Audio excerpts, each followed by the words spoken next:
Sound is coming. Welcome everybody. We are so grateful to Swami Vanishanandaji Maharaj ji, who is from Industrial Training Center, Narendrapur, West Bengal, India. He has been very kind enough to accept our invitation. Swami Udaranandaji Maharaj ji, our minister in charge and our spiritual advisor, is also here. So, Swami Vanishanandaji will speak on a very, very interesting and useful topic. The topic is spirituality in the light of the teachings of Swami Vivekananda and the Bhagawad Gita. So he will explain spirituality from two perspectives, that is Bhagavad Gita and the teachings of Swami Vivekananda. Very, very important. We are sure that we will be able to carry home many things. And for your information, we want to just refresh you. It's Sunday, next Sunday, same time, we'll have another lecture by the Secretary of the Ramakrishna Mission, Jharkhand, West Bengal, India, on the glory of the divine name. The speaker will be the Secretary of the Jharkhand Mission, whose name is Swami Veda Purushananda ji. So, before we start, let me formally introduce Swamiji. Swami Vanishananda ji started his monastic life in 1994 with the Ramakrishna Math, Bhubaneswar, Odisha. Afterwards, he also served in Kozhikode, Kanyakulam, Kerala, Salem, Coimbatore, Tamil Nadu. At present, he is looking after the Industrial Training Center at Narendrapur. It is one of the many educational units of Ramakrishna Mission Ashrama. Let us wait for his lecture. But before that, Swami Udarananda ji will kindly introduce Swamiji. So I would now request our minister in charge and our spiritual advisor, Swami Udarananda ji, to kindly speak a few words. Then Maharaj ji will, Vanishananda ji will start his lecture. So, Swami Udarananda ji Maharaj. Thank you very much, Nirvanga. I, on the behalf of Ramakrishna Vedanta Society of the Philippines, welcome you all. We are very, very grateful and happy that Swami Vanishanandaji has agreed to kindly accepted our request to speak. We are very grateful to him and thankful also. So, without much ado, I think we are all eagerly waiting for his talk. So, I would request the Maharaj to take over the mic. Thank you very much, Maharaj, once again, for kindly accepting our request. Om Sthapakaya cha dharmasya sarvadharma swarupine avatara varishtaya Ramakrishnaya te namah. Yadhagne dahika shakti Ramakrishne stitahiya sarva vidya swarupam tam sharadam pranamamyaham. Namashri Yatirajaya Vivekananda Suraye Satchit Sukaswarupaya Swamine Tapaharine. So first of all, I would like to offer my pranams to Udaranandaji Maharaj. So I have met Maharaj quite a few times, and I was keeping track of him. Through these lectures, I was able to know that he's very much involved and active. So my pranams to him, and I also thank him for remembering me and giving me this opportunity to share my feeling, my ideas with people in Philippines and the neighboring countries. From what I've heard, it is being shown in Singapore as well as Hong Kong, I think. So I will start my lecture. The subject, that freedom also I got to select the subject, that is spirituality in the light of the teachings of Swami Vivekananda and the Gita. Maharaji, Now- one request. Some sound is coming. Some sound, some fan or some sound is coming. Okay, just 1 minute. Okay.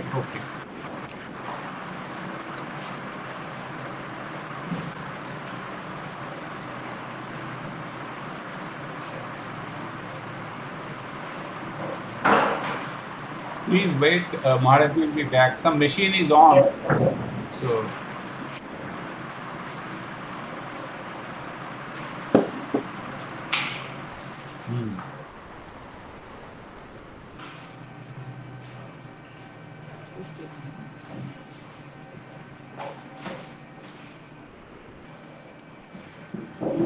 Is it all right? Yes, thank you so much, Maharaji. It is so kind of you. Okay. So I will begin then. Yes. A pandemic, now you see we are in the midst of a pandemic. Yes. So I was trying to find any similarities between growth of spirituality and a pandemic. So I'll begin with that. Now a pandemic is a crisis. A spiritual message that is given in a crisis would be helpful. Now can we use the pandemic as an opportunity to spiritually transform ourselves? One similarity is, if we can call that a similarity, that this COVID-19, this virus, it attacks the respiratory tract, it involves the heart and the lungs. Now, according to Indian spiritual traditions, the heart, or to be more specific, the spiritual space within the heart, is the seat of spiritual experiences. Now you see in the Gita it is told that Ishvara Sarva Bhutanam Hriddeshe Arjuna Tishtadi, that God is seated between the hearts of all beings. We see there is another word for heart in Sanskrit called Hridaya, means Hridayam iti. That person, it is called Hridaya because the spiritual Purusha is sitting there, or God is sitting there, or our inmost reality is sitting there. Now, a very important point the Gita is witness to is that spiritual transformation invariably happens in a crisis. It is a crisis that brings out the intensity of the desire to be free from bondages. Why? Because when things are going smoothly, we go to sleep. We don't have to make tough choices. But in a crisis, we have to make tough choices. A crisis either makes or breaks us depending on our choices. And the toughest of choices becomes the correct one only if our priorities in life are right. But first, the crisis. The crisis created by the pandemic is something that has very few precedents in history. In this context, it would be helpful to first examine the backdrop of another crisis in ancient India, the circumstances that led to a great war, at the commencement of which the teachings of the Gita is given. Arjuna, the noblest of warriors, and his 4 brothers, called the Pandavas, are deprived of their kingdom by the evil designs of their cousin brothers, led by the eldest Duryodhana. Every well-intentioned effort by the Pandava brothers for a meaningful compromise are stonewalled from the other end. And finally, they are left with no alternative but to resort to a war to claim what is rightfully theirs. The war was about to begin. At that moment, Arjuna, who till the moment had no qualms about fighting the war, seeing his own grandsire Bhishma, his teacher Drona, among other innumerable relatives and friends aligned against him, loses his nerve. He starts sweating, his muscles freeze, his thinking becomes more and more confused as he starts advancing many lame arguments as a pretext to avoid fighting the war. But as fortune would have it, he has as his charioteer his cousin brother, bosom friend, mentor, guide, the Supreme Lord Sri Krishna, who the Hindu tradition takes to be the Lord incarnate of the age. As Arjuna submits himself completely to the Lord, step by step, in the midst of the crisis itself, Arjuna is cleared of all doubts, and the promise of spiritual illumination is held before him. So every crisis has a silver lining, and like Arjuna, we too can try to convert the crisis of the pandemic to a spiritual opportunity. The crisis of Arjuna in the Mahabharata war is the crisis of choices. He has to either fight a war and thus be held responsible for the death of his kith and kin, or he can give up all claims on the kingdom rightfully belonging to him and his brothers, withdraw from the battle, and let the usurpers go scot-free. It is a tough choice for a noble warrior like Arjuna, simply because he has no desire for name or fame or wealth or anything else. The only reason he is hesitating to fight is because he feels that to kill or injure his relatives or friends for the sake of a kingdom is wrong, not because he is afraid of his enemies. At the same time, deep down, Arjuna desperately wants to do what is right. Only he is confused about it. And this confusion can only be removed if his priorities in life are shifted. And this is what Sri Krishna, his mentor, teacher and guide, seeks to do. Shankara, the great commentator on the Gita, succinctly analyzes Arjuna's condition. He asks, what is Arjuna suffering from at the eve of the war? From grief and delusion. The two Sanskrit words are shoka and moha. What again has caused this grief and delusion? The ideas of affection and parting from his near and dear ones. These ideas of affection and parting is caused by the quote, delusive idea, I belong to them, they belong to me, unquote. And this condition of Arjuna, Shankaracharya says, is symptomatic of all humanity. Everyone suffers from this dual affliction, grief and delusion, caused by ideas of affection and parting, caused again by the delusive idea, I belong to them, they belong to me.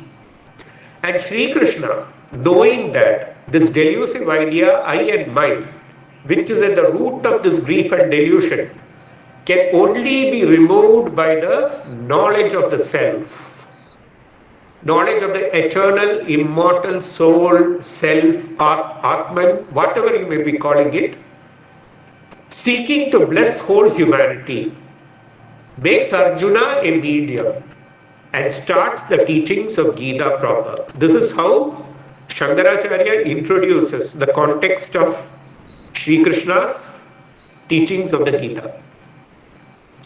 We shall just touch upon the first two verses where Sri Krishna begins his teachings proper. Sri Krishna says, your arguments, that is Arjuna's arguments, appears to be logical. At the same time, you grieve for those who are not to be grieved for. This is a contradiction. Because the wise man who is focused on the eternal, immortal principle within him grieves neither for the dead or for the living. He elaborates further in the next verse. You, Arjuna, are worried about the life and death of these kings who are aligned against you. But the fact is that there never was a time when either you, means Arjuna, me, Krishna or these kings were not there, nor is there going to be a time when you, me or these kings will cease to exist. Thus, Sri Krishna suddenly shifts the priorities of Arjuna. In other words, he exhorts Arjuna you ought to be more concerned about the eternal, immortal soul within you, which permeates you, me, and all the kings who have aligned against you. That is your primary concern, and not the physical bodies or minds of these kings. And this settles the priorities of Arjuna, gives him the strength to make the toughest of choices, the choice of injuring or even killing his own relatives, because it is the correct thing to do. And because doing the correct thing with the proper attitude, one attains the knowledge of the eternal, immortal soul. This, in a nutshell, is the message of the Gita. Now let us examine a similar crisis in Swami Vivekananda's life, which has a lot of similarities with what we saw in the case of Arjuna.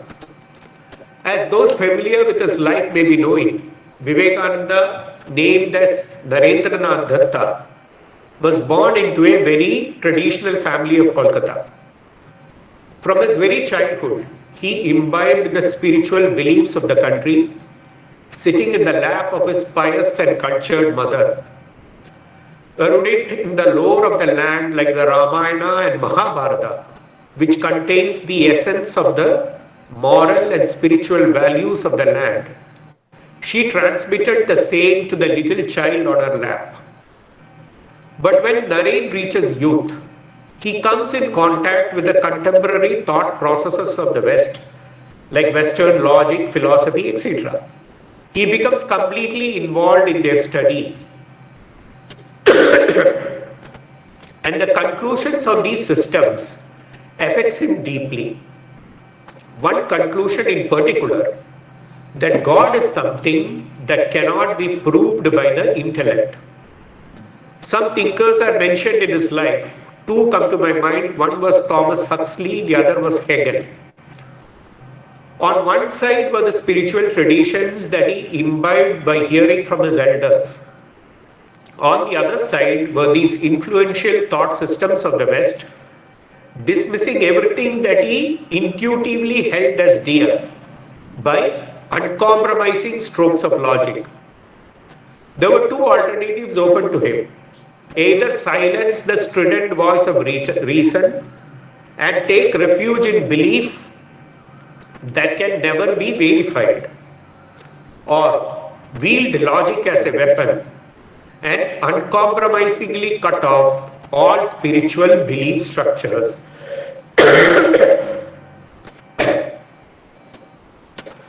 But Swamiji was not comfortable doing either. Or to be more specific, his heart wanted to silence the voice of reason and resort to the spiritual traditions of the country, which he intuitively felt was true.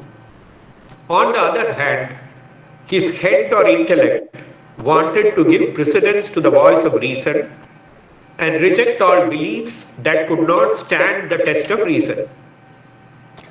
This again was a crisis of choice for Swamiji, this conflict between his head and heart.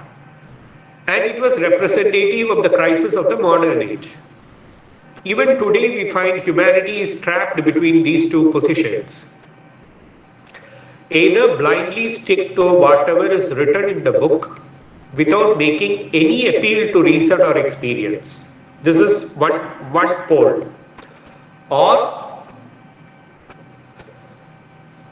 uncompromisingly stick to reason and reject the possibility of any metaphysical entity existing beyond the realm of the senses. But Swamiji wanted a way out. Nothing stopped him from wielding logic or reason as a sword and slashing off all belief structures, however comfortable they may be. At the same time, deep down, he felt life was meaningless if it was devoid of spirituality. It was the pain created by this crisis that took him to the doors of the known spiritual leaders of the day with that well-known question. Those who are familiar with his life will know, have you seen God? None could answer except Sri Ramakrishna, who became to Narendranath what Sri Krishna became to Arjuna. And in Sri Ramakrishna's answer to this question from Narendranath, we see a way out for humanity, a third position that balances both belief and reason. But first, the answer of Ramakrishna. One of our Swamis who has spoken on this platform, Pitambarandaji, he has analyzed this answer into 5 parts. So the first part is, yes, I have seen God. Have you seen God? This is the question. The first part is, yes, I have seen God.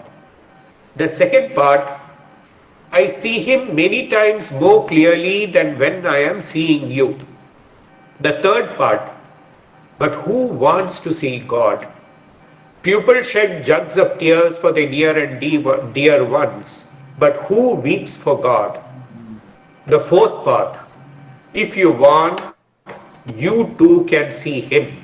And finally, the fifth part, I can help you see Him. That is the fifth part, that I can help you realize Him. Now let us analyze these 5 parts. That God can be made more palpable to us than the world that is perceived by our senses. The only reason we don't have the experience is that we don't want it badly enough. And finally, the most important part as far as Swamiji is concerned, the unaided intellect is not the instrument for seeing God. The intellect requires guidance from a spiritual master to realize God.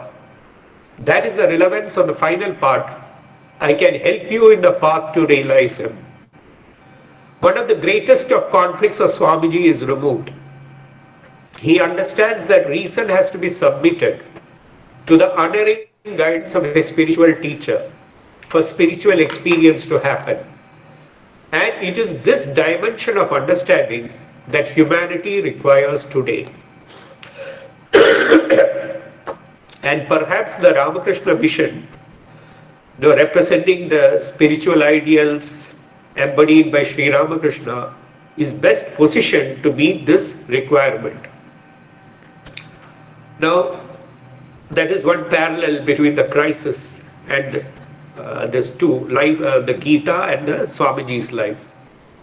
Now I'll come to the teachings proper. There are many spiritual principles revealed by the Vedic tradition, of which the best practical exposition is given by the Bhagawad Gita, and Swami Vivekananda is the best exponent of the same in this era.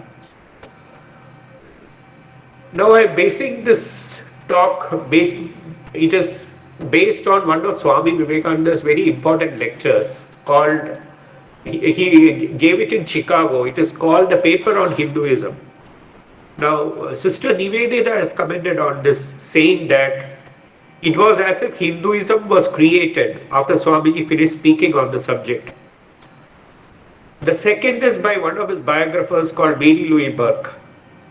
She says that whatever Swamiji has told in this lecture, in the West, whatever he preached later in the West is an elaboration of the ideas contained in this particular lecture, Paper on Hinduism. So Swamiji's, that is the ideas, order I am tracing these ideas are from that lecture, and Swamiji's quotes also will be there. Now the first principle we can talk about is that there is an eternal spiritual entity. We may call it soul, self or Atman, which outlives the mind and the body. Also, as per tradition, the soul is experienced, as I told before, in the spiritual space within the heart.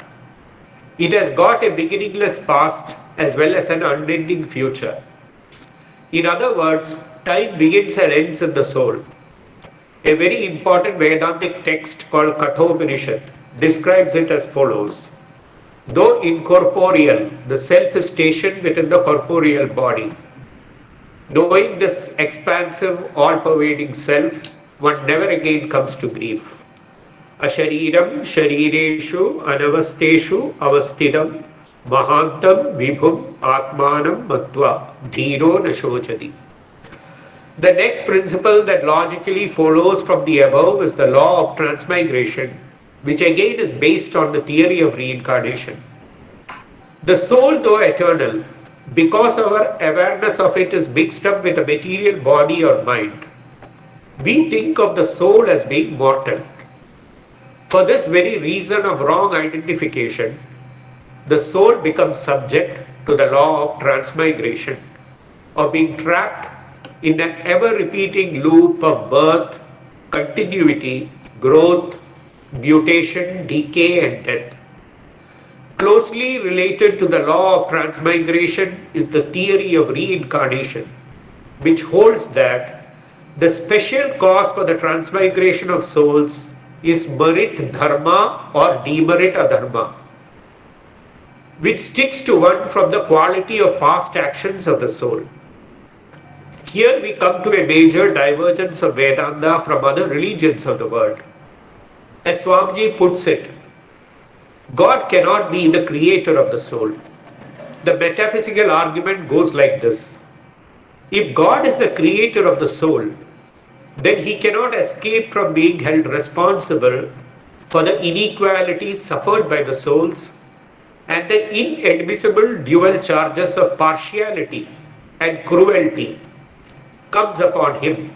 In fact, these words can be traced to two concepts in the Brahma Sutras. Partiality means Vaishamya and cruelty is Naigridya. That if we say that God is the creator of the soul, these two defects will come upon God. In fact, the Swami's arguments closely reflects those of the Brahma Sutras, which holds that the causality of God in generating the physical and mental characteristics of souls is comparable to that of the soft rain, which, without any discrimination, falls equally on all surfaces, fertile or non-fertile. The special cause responsible for the quality of the harvested grain that flowers in this field would be the unique attributes of the seeds, which should be compared to the bag of good, bad, or mixed actions of the soul, which through the creation of merit and demerit accounts for their transmigration. So, the jiva, the inequalities that the jiva suffer, that is responsible is our past actions. God is like the light that falls equally everywhere. How we utilize that light, that depends on the choices, right or wrong choices that we make. This is the idea.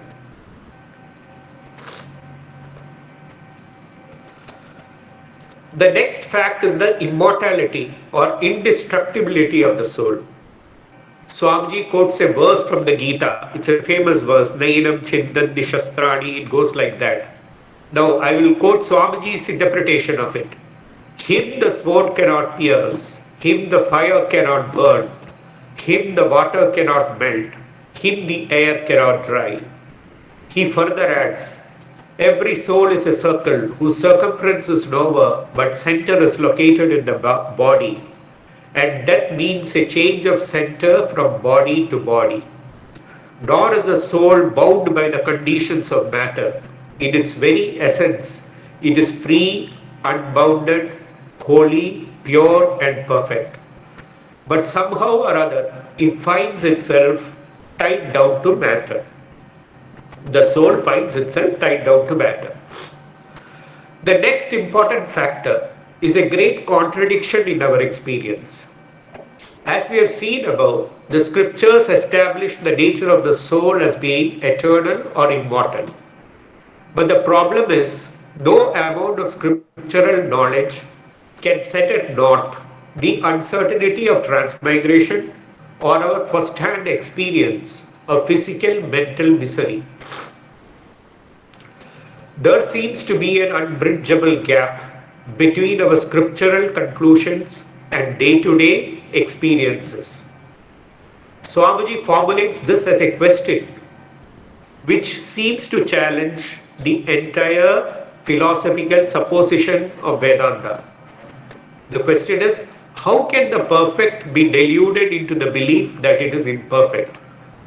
How can the pure, the absolute, change even a microscopic particle of its real nature? Unquote. This is Swamiji's words. And the best answer in Swamiji's own words is simply to admit, between quotes, I don't know. Why is it the best answer? What is the philosophical thought process behind it? The Vedic tradition holds that all misery is caused by actions done with ulterior motives. And these motives are there because of desires. What again is the true nature of desires?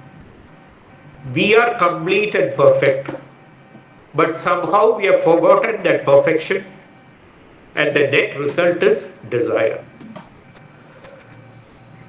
So this desire has two aspects, we can say. The desire of the ignorant man and the desire of the wise man, or even we can say the man who aspires to be spiritual. What is the desire of the ignorant man like? He thinks he is imperfect, has a faint memory of his perfection at the same time, and mistakenly thinks that he will regain that perfection by adding on to him things from outside. Whereas the discriminating man, the man who aspires to be spiritual, understands that the true nature of all kinds of desire is nothing but desire for completeness or perfection or God.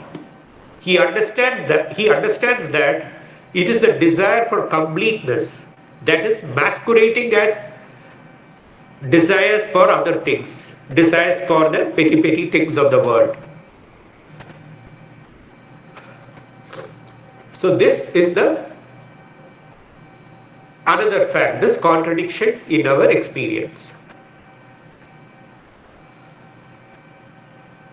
Now there is another very interesting shloka of the Gita, one verse of the Gita, which speaks about the man of knowledge.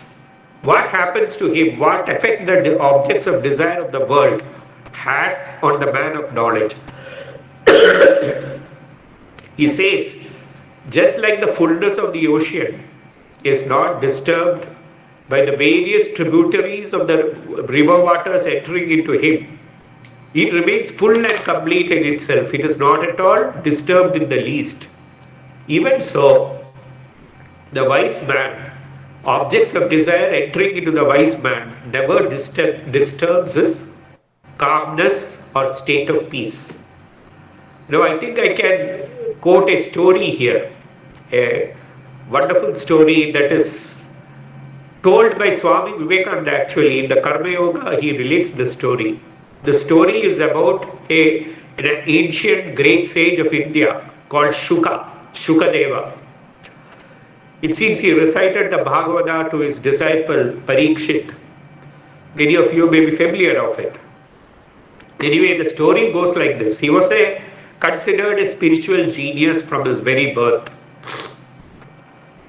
And it was told that his father, Vedavyasa was also a great name. He had all the four Vedas. He divided the Vedas into four groups, transmitted it to four disciples. Then he composed all the Puranas and epics. But still it was told that as far as perfection was concerned, he was a notch below his son, Shukadeva. It was considered. Anyway, the Vyasa, when this Shukadeva reaches youth, he has this doubt. Perhaps his education is not yet complete, Shuka's. So he writes a note, hands it over to his son, and tells him to go to the kingdom of Mithila, and the ruler of that kingdom is the greatest spiritual teacher now living, called Janaka. You hand over this note to him.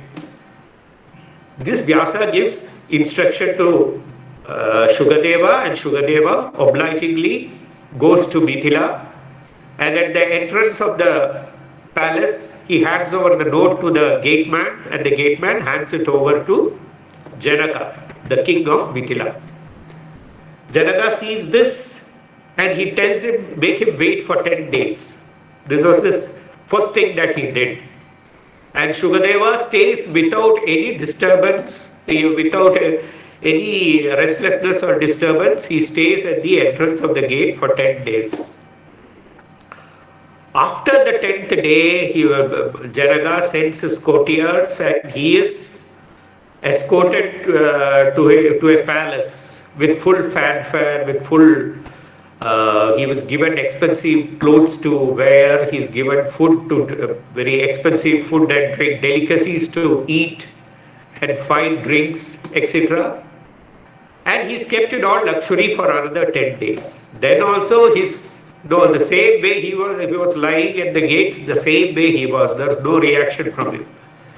On the last day, he is invited into the court, into Janaga's court. Then there was a big musical function was going on there. All the courtesans were dancing and all the audience were shouting and celebrating the occasion. What Janaga does is he hands over a cup of milk brimming to the brimming, which is he hands it over to this Shukadeva and asks him to take a round of the assembly hall. And Shukadeva is totally oblivious to the noise that is going on around him. He, with one steady gait after the other, step after the other, he takes a round of the assembly and hands the glass back to Janaka. Janaka takes the glass in his hand, keeps it on a table and says, "Your education is already complete.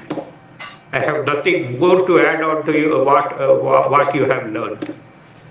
So this is one story of a person, of what effect the objects of enjoyment has on a person whose desires have disappeared or is totally satiated. So this is the point, that the story to highlight this point. The next thing that Vedanta gives a lot of importance to is what they call the desire to be free from all bondages. Physical, mental, intellectual, emotional, whatever bondages. And this desire will come only when we are convinced we are bound hands and feet. What is bondage? Attachments. And to be convinced about bondage means to be convinced that all our attachments, whether to wife, children, friends, properties, ideas, anything, all of them become meaningless unless we are able to put God in them. Sri Ramakrishna's famous metaphor is that all our attachments or achievements are like so many zeros. You add one zero after the other. They add no value. But the moment you put the number 1 on the left side, all of them gets value. God is like the figure 1, which gives value and meaning to all our attachments. In one of his lectures, based on one famous Upanishadic text called the Ishopanishad, the name of the lecture is Seeing God Everywhere. Swamiji explains this giving up of attachment, what it means. He says, renunciation according to the teachings of Vedanta means deification of the world.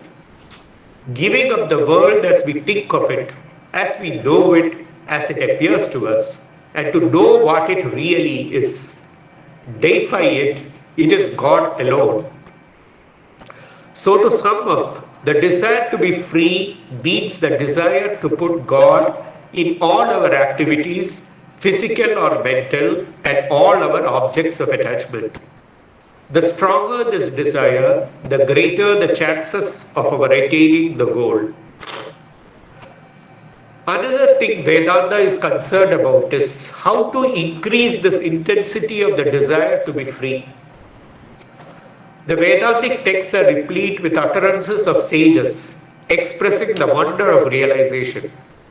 And the greatness of these texts is that these utterances have been preserved without any distortions all through the ages, starting from the most ancient times. In some cases, there are not even words, just melodious notes expressing the wonder and joy of realization. These utterances holding forth the promise of God realization gives a fillip to this desire for freedom. One favorite utterance from the Shvetashvatara Upanishad, which Swamiji was never tired of quoting, is worth mentioning here.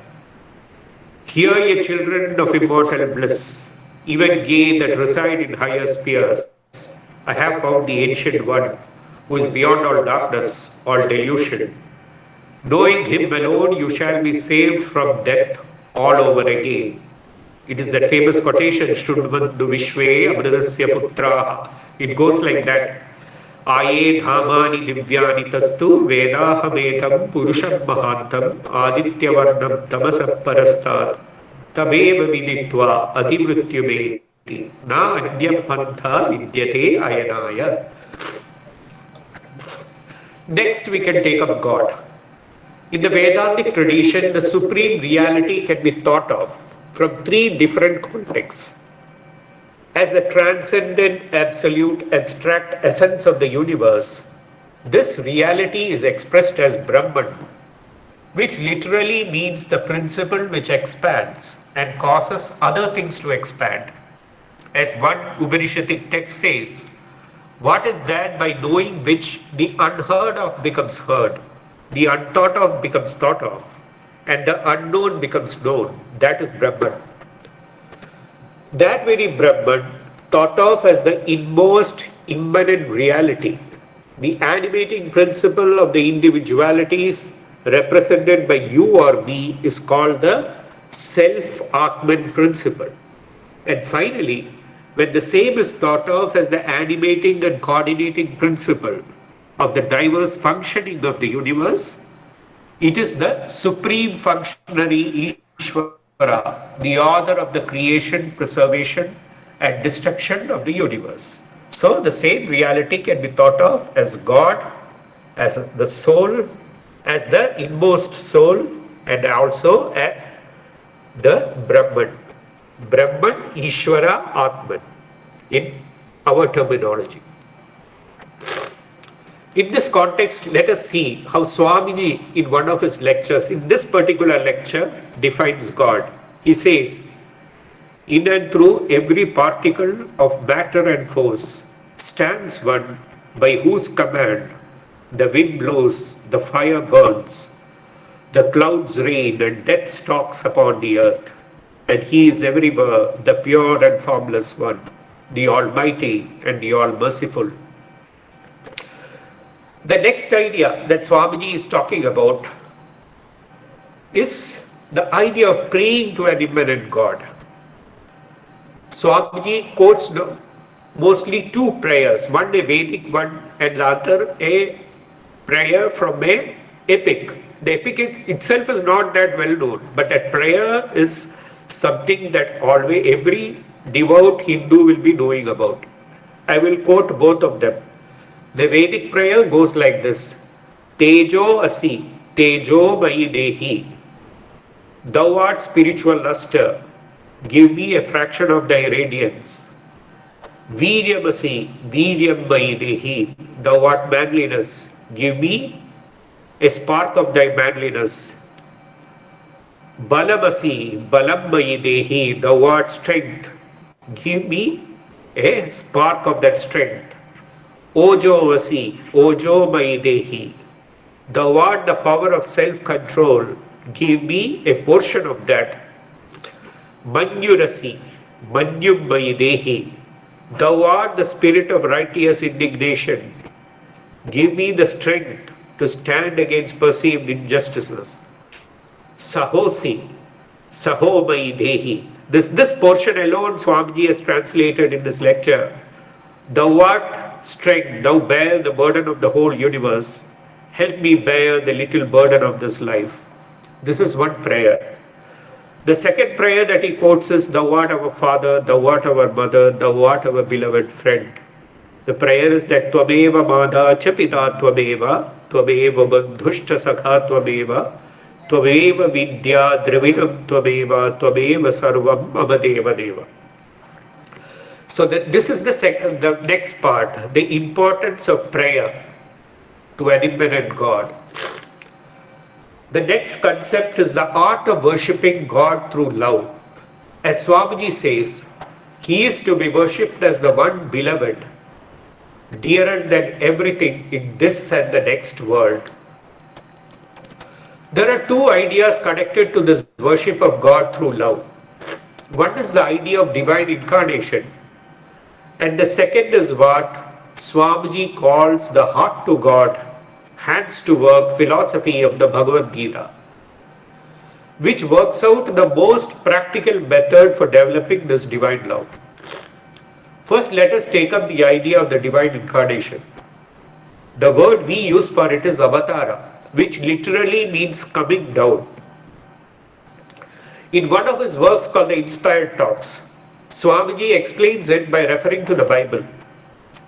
The quotation goes like this: in the beginning was the Word was with God, and the Word was God. Then he equates the biblical concept of the Word with the Hindu concept of Maya, or the power of God. He says the Hindu calls this Maya, the manifestation of God, because it is the power of God.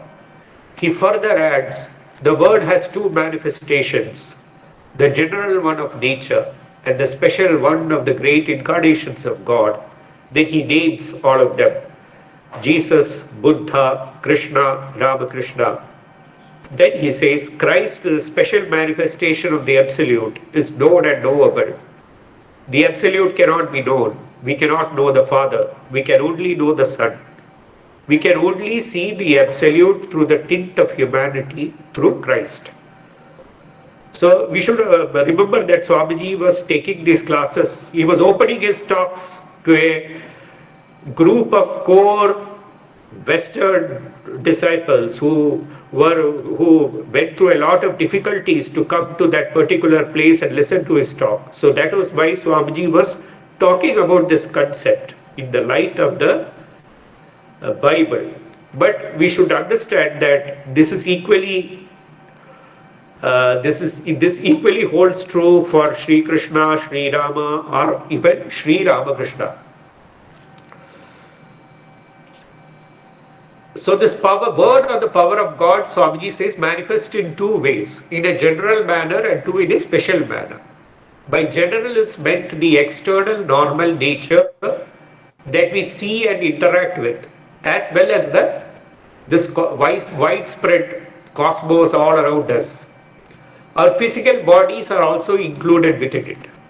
Internal nature means our intellect, mind, life, etc. That also is a part of this nature. It is called general because the material used is inferior. Like the glasses of a lantern, because of their inferior quality, is only able to dimly reflect the right light with it. As compared to this, the special manifestation of the Word or the power of God is of superior quality. The incarnation comes clothed with the body and mind made out of this special aspect of nature. Like the translucent quality of the glasses that brightly reflects the light within. He communicates spirituality to humanity with such a body and mind. On the other side, it becomes easier for humanity to love and worship God through an incarnation, as they observe firsthand his life and actions. To conceive the reality of as the abstract essence of everything, or as the inmost reality of the individual, is difficult and requires rigorous moral and spiritual training. But through the form of an incarnation, it is as if God becomes palpable to our senses. As Lord Sri Krishna says in the Gita, he who knows in reality my divine birth and doings attains me, and consequently is never born again. In this context, it would be relevant to quote what Swamiji says about Sri Ramakrishna. He says, Ramakrishna Paramahamsa is the latest avatara and most perfect, the concentrated embodiment of knowledge, love and renunciation, Catholicity, and the desire to serve mankind. So contemplating his life and actions becomes an interesting by this so that and desire to serve mankind. The quote is over here. Now the summing up would be to contemplating the life and actions of an avatara or incarnation becomes an interesting and very effective option for evolving spiritually. One final point can be told here, and that involves what Swamiji calls the heart to God, hands to work philosophy of the Bhagawad Gita. The phrase heart to God, hands to work is an apt summary of the Gita. The heart is given to God. It is not given to things of the world. It is not concerned with things of the world. At the same time, your hands are involved in work. You are not sitting idle, inactive.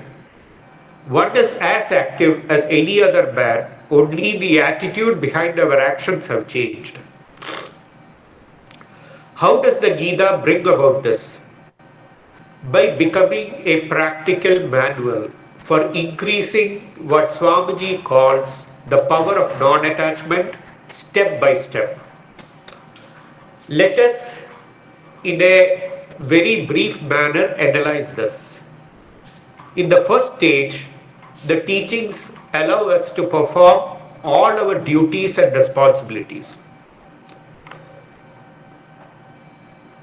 Now, what is the principle behind this? Swamiji himself explains in his Karma Yoga as follows. Quote, destroy the tendency to project the tentacle of selfishness. And when you have the power of checking it, hold it in and never let the mind get into the ways of selfishness again. In another place he says, the binding link of I and mind is in the mind. If we have not this link with the body and with the things of the senses, we are non-attached wherever and whatever we may be. A man may be on a throne and perfectly non-attached. Another may be in rags, still very much attached.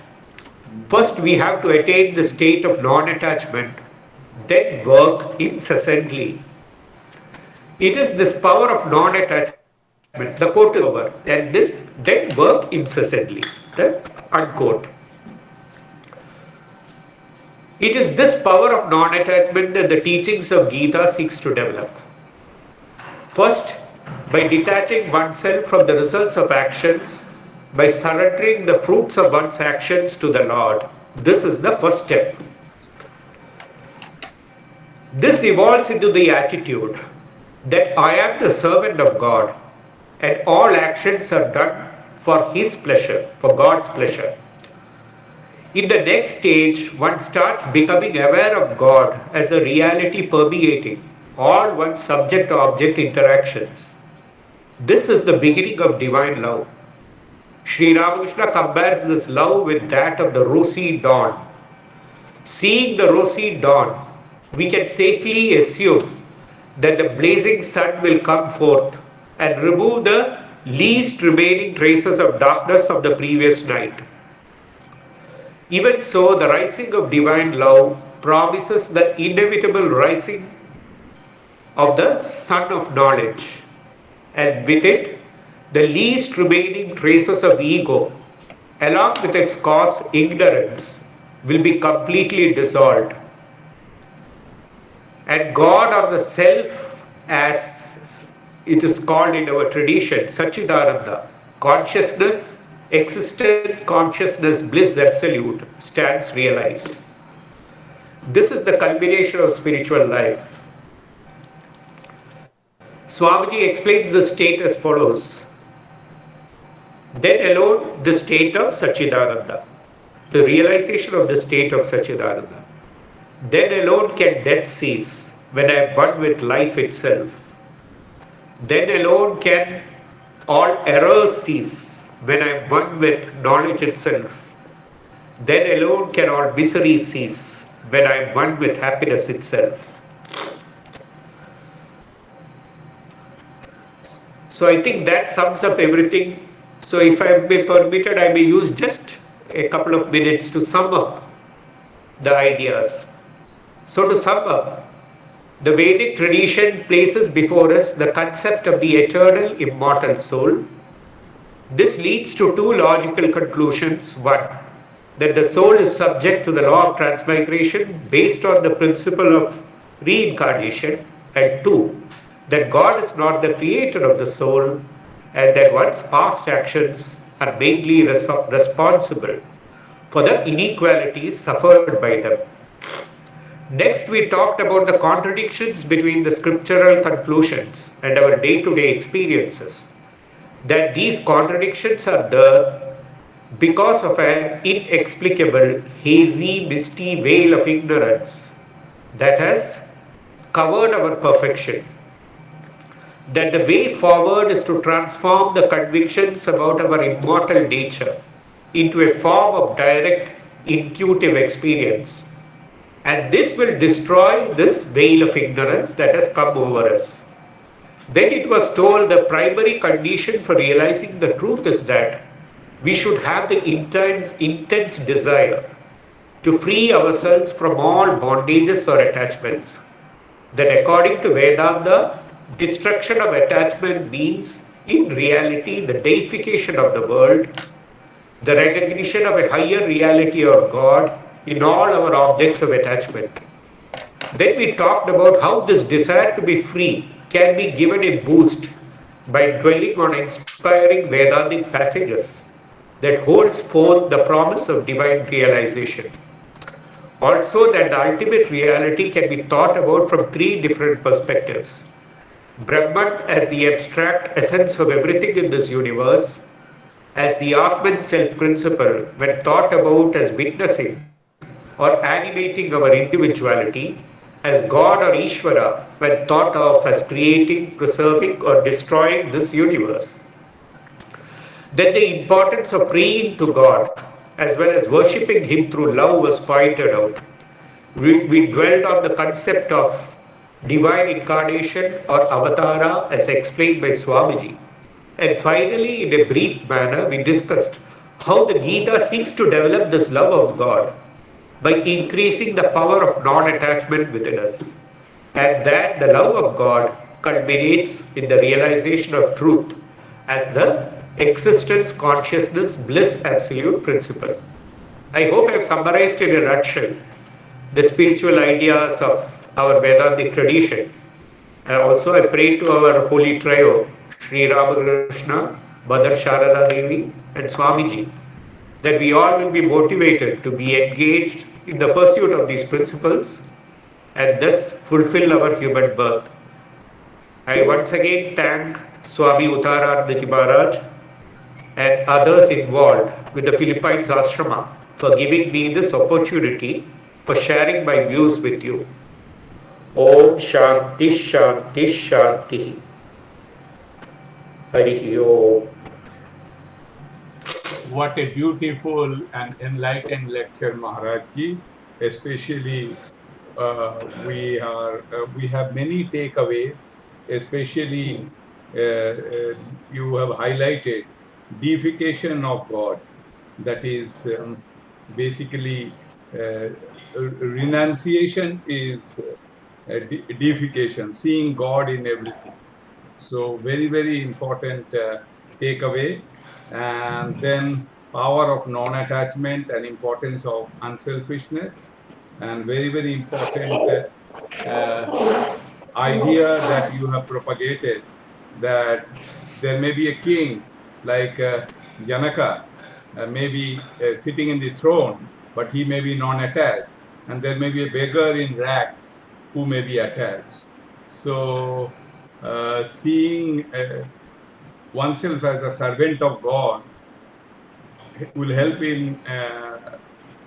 us in renunciation and in deification of God, in the deification of the world.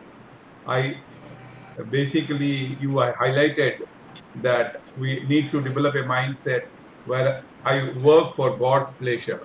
So when you were talking, we have a very important devotee, and he has a question which is still to be resolved. Hiranya Mukhopadhyay, about seeing God. You talked about seeing God. Hiranya, would you like to ask Swamiji about your enigma about seeing God? Yeah, thank you, Nirmal. I did not plan, Pranam Maharaj. I did not plan to ask this question, but while listening to Maharaj, Maharaj again raised this topic of Swami Vivekananda and Thakur's conversation, and he elaborated on the five steps of Swamiji Thakur's answer. I was asking during our last lecture when Ramakrishna Thakur said to Swamiji that yes, I have seen God exactly the way I see you. Now, I was thinking that is there any discussion in anywhere in Ramakrishna Mission when Thakur said that? When Thakur saw the God, how did he see the God? In which form? What form? So maybe I could not ask you the frame my question appropriately, but I wanted to understand when Thakur said, "Yes, I see as clearly like you are. I'm seeing you right now." What was the form Thakur saw of the God or Ma Kali, whatever you could say that? He saw God as the consciousness that is permeating all human beings and is existing everywhere. That is the Gita is there now. That Gita is a special, the 6th chapter. Atma upamyena sarvatra samam pashyati Arjuna. Sukham va yadiva dukkham sa yogi paramo matha. Who is the supreme yogi? The greatest yogi is he sees Atma upamyena as compared with himself. He sees the same existence, same reality existing everywhere. And what is happiness or misery to him is also what is happiness or misery to others also he experiences his own. This can be Sri Ramakrishna's case. There are instances he could not walk on the grass because he could feel the pain of the grass. But what The about step, no, I'm telling that he could. That is, that is his awareness was lifted to another level, at the level of the consciousness. When we talk of consciousness, it is just a word. We don't experience it as a spiritual reality. We experience only body and mind. Even thoughts, sometimes we experience this and that thought. But when we say consciousness, consciousness is just a word for us. But for Sri Ramakrishna, it was a living experience. Yes, Maharaj, I fully understand. But that that is beyond our imagination, beyond our control. But what about when Thakur used to feed Ma Kali? Thakur used to talk to her. So what about that? Even that Makali is actually what is called this absolute reality, consciousness. There is no separate form of Makali that is meant by Thakur. Thakur has identified Makali with the supreme reality of Brahman. Of course, there may be seeing the divine form, but more important than the form is the content of consciousness. Okay, Maharaj. There may be some other questions, so I should not take much more time. Yes. Let me give opportunity to others. Thank you, Maharaj. Mohanji, thank you, Maharajji. Mohanji, you have a question in the chat box. Can you mention that question, please, Mohanji?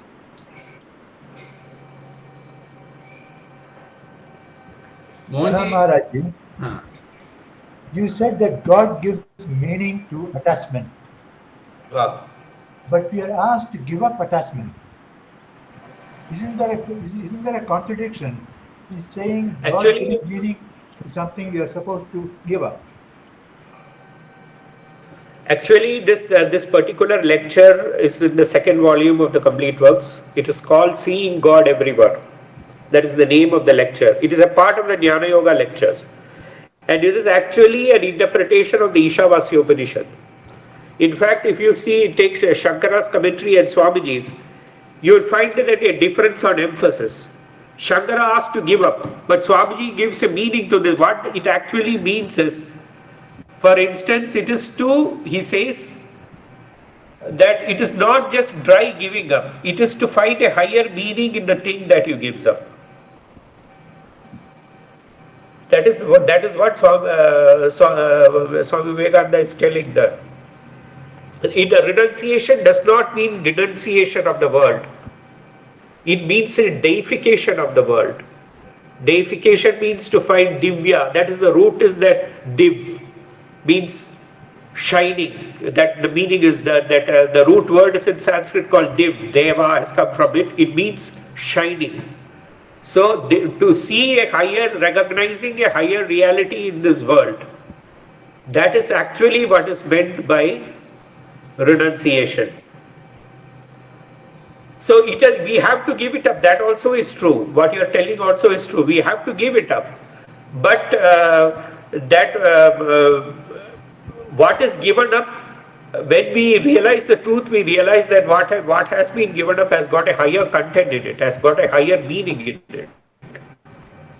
And we can keep it in mind from the beginning of our process, beginning of our spiritual sadhana, that what we are intending to do is a higher reality in the objects of attachment that we are thinking of giving up now. Like that. Thank you, Maharaji. Thank you very much, Maharaji. Stephen, do you have any question? You can ask your question or any observation you have. You are welcome. Swamiji, I'd like to ask the question, what is the correct way of practicing non-attachment and spirituality in work when we encounter failures and disappointments? You mean what is practice of non-attachment? Non-attachment and spirituality in our work when we encounter failures and disappointments. You are telling the practical approach, like, Yes. practically, is it not? Yes. What it means is that we should have our own space to spiritually grow. At the same time, we should interact with people also. But there should be we should have our own, our method, or what we call sadhana or spiritual disciplines that we are convinced about. And we should devote some time for it every day. And the practice of non-attachment practically means that try to be unaffected from outside influences as much as possible. I think that is the most important thing. Of course, we will be influenced, but we should, as much as possible, we should try for this balance, that we are not totally overpowered by outside things or objects. And that is what our spiritual sadhana should give us the strength for that. And I think that going through the texts, like the spiritual texts, like the Gospel of Sri Ramakrishna, Sharda Devi's teachings, will give us the strength for that.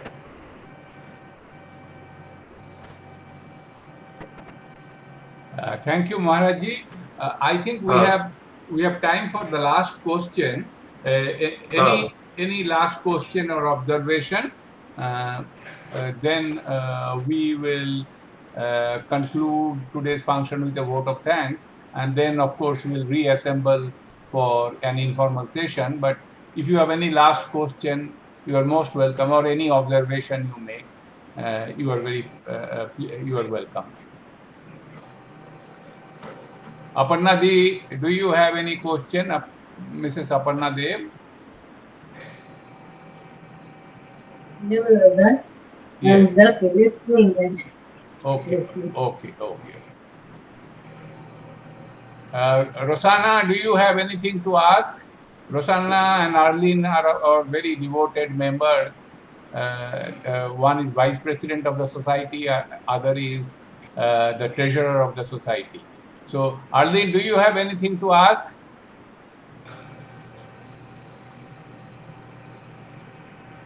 Arlene, are you able to hear me? I have a question, Nirmal Babu. Okay. Yeah.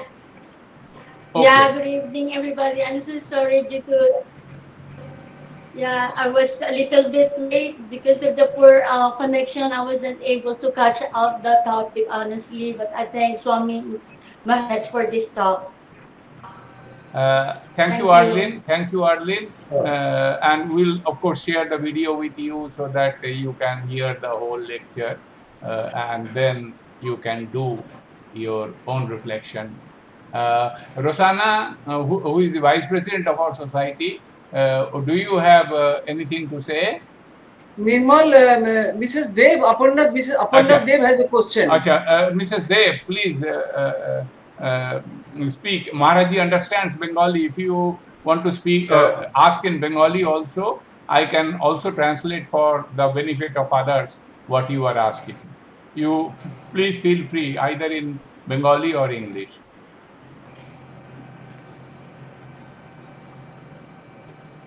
Aparna Di, please ask your question. Mrs. Aparna Dev.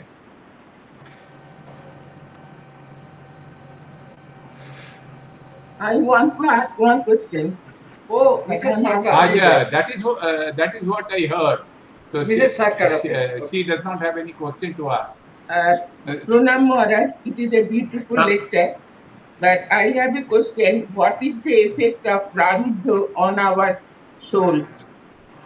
What is the prarabdha? Prarabdha, yes. Prarabdha.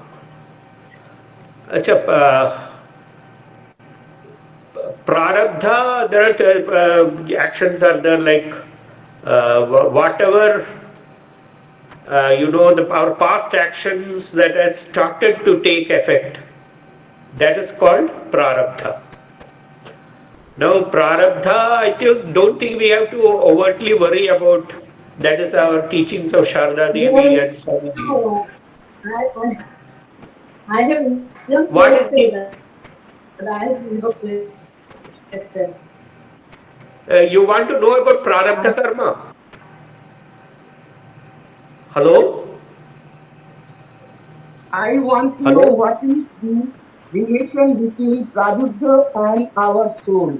Because when we come to the next body, the soul, what will be the effect of prarabdha on the soul?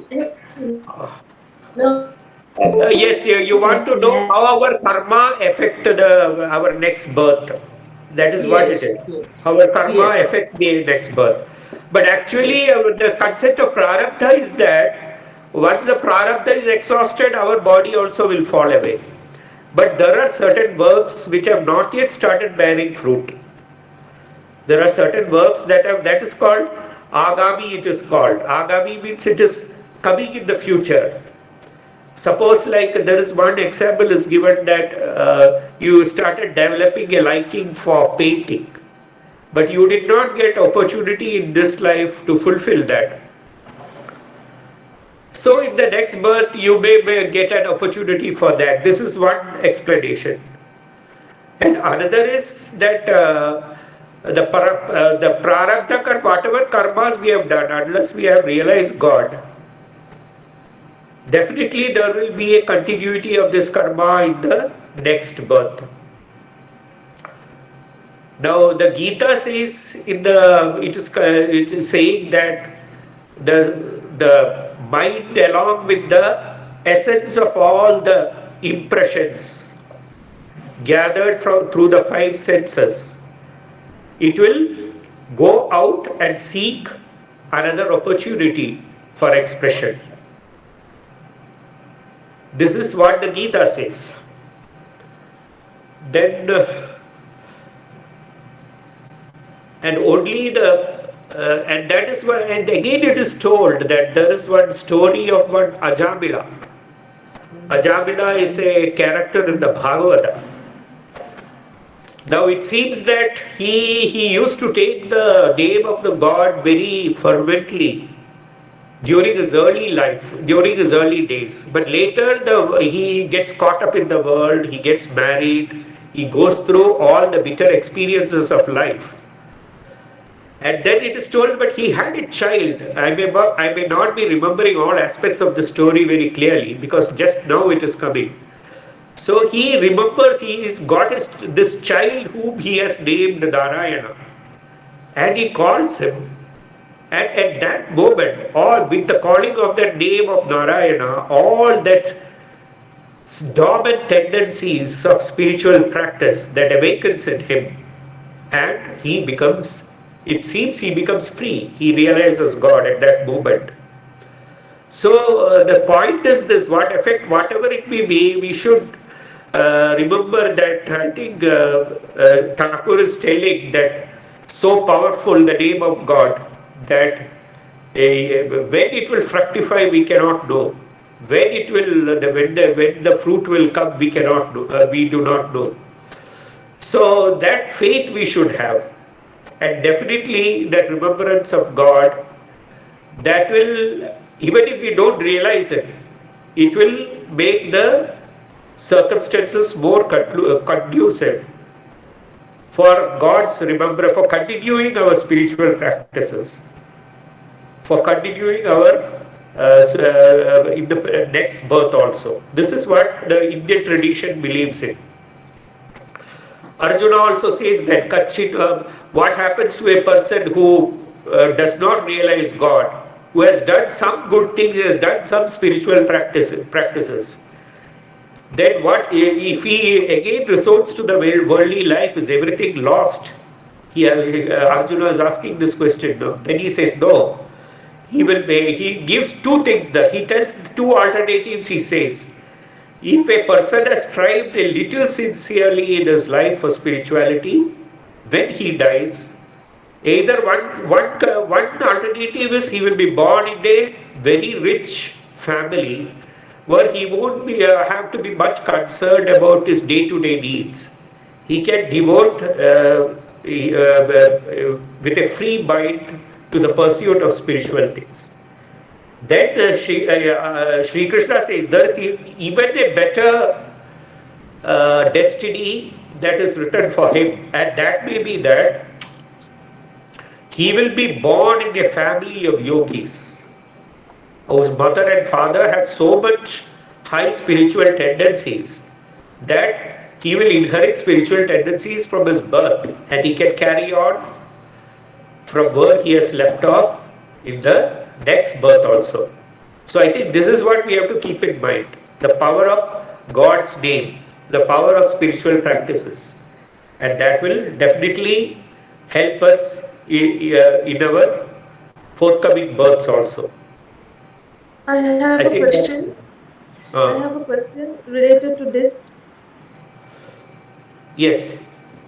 Yeah, Pranam Maharaj. Namaskaram. Yeah, Maharaj, related to this Prarabdha Karma, I just wanted to know that knowingly or unknowingly, sometimes consciously, sometimes unconsciously, without, sometimes we try to concentrate and sometimes we lost our concentration, but then we are uttering his name, we are taking his name. So is this going to nullify Prarabdha Karma to some extent, uttering his name, singing his glories? Is I there think any yes, we effect can of that? definitely have that. Yes, we can definitely, because mother also says that what is supposed to cut your leg, it will be like a pinprick. Mother is telling that something more serious is to happen, the intensity of that will be very much reduced. This Okay, Holy Mother herself has told. by uttering his name.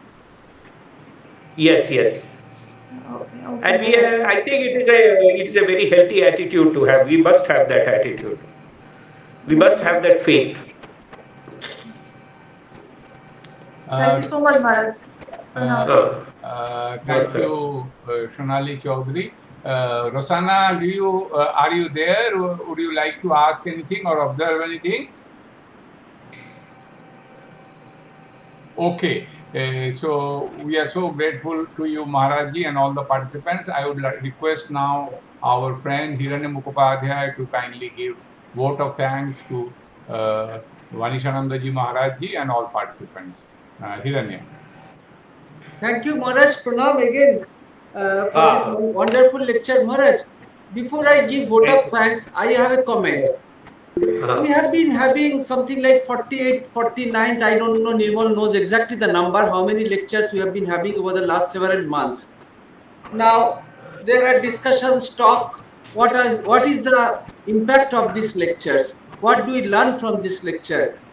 So, initial phase, whenever some great scholars, great monks used to speak about Upanishad, Swami Udaranandaji knows that my interest in Upanishad, I used to understand very deeply what is the meaning of this, what is the meaning of that Kathopanishad.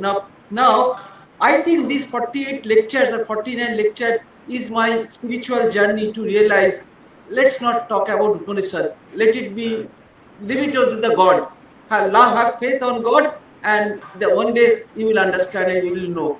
So I have given up. I have given up, and I go back to my love for Swamiji, love for Ma, love for Thakur, love for Shankar Mochan.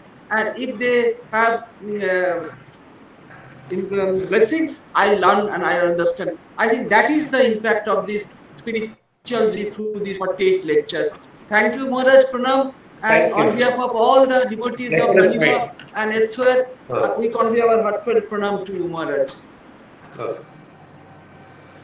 We are so privileged, Maharaj ji, to have you, and thank you all participants for spending your Sunday with us. And now we'll have an informal session, but before that, let me, informal session will be for 5 to 7 minutes. Before that, let me end the formal part of the session. Let me stop recording. So please give me 30 seconds to stop recording. I'll be right back after 30 seconds.